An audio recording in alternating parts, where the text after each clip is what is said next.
Hi Rachel, Kelsey Nixon here from my new home in California. Man, the past couple of months have been crazy given everything that's going on in the world, and we had a baby and we moved. We found this really cute bungalow that we decided to rent to make sure we really love the area we're in. And I fell in love with it when I walked in, except for one room. Of course, the kitchen. There were some pros and cons about the kitchen. The biggest pro being that the appliances were fantastic, and the biggest con being that it was really dark, truly the darkest part in the home. That was because of the dark cherry cabinets and the dark countertops. So I reached out to my landlord, asked if I could paint the cabinets. Unfortunately, he said no, so I realized that all the changes I was going to make were going to have to be temporary. That's when I thought about contact paper and peel and stick tile, and I got to work coming up with a plan to lighten this place up. The first thing I wanted to do is put peel and stick subway tile up against the backsplash.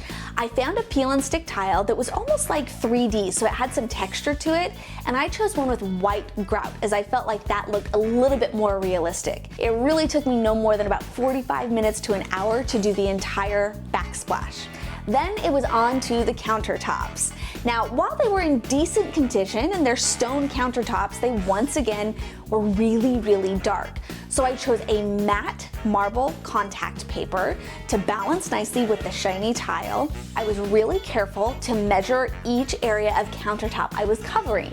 Then I would cut it out and slowly, very slowly, peel off the backing while using some great tools that I got from a wallpapering kit to smooth out any bubbles. If you do have a little bit of bubbles, if you can push them to where there's marbling, you can hide it a little bit. And keep in mind that you will have some imperfections. It's not going to be perfect, but for me, lightening it up was more important than it being perfect. Once I got everything smoothed out, cut off the edges, and literally tuck it underneath the lip of your countertop. It's so simple. Couple of things to keep in mind. Start with a smaller surface area. The more surface area, the harder it is to get that nice clean look with the contact paper. So maybe a smaller countertop is the best place to start. Remember, you can always peel it up and put it back down again. I've been really impressed that even with spills like marinara sauce and red nail polish, which is a story for another day, both of those have come out. So I have found it to be very durable after using it for a couple of months. It withstands water great, and I just couldn't be happier with it. For a nice, finished, professional look, if you will, I also like adding either some caulk or something I used called Insta-Trim in between where the countertop and the tile meets.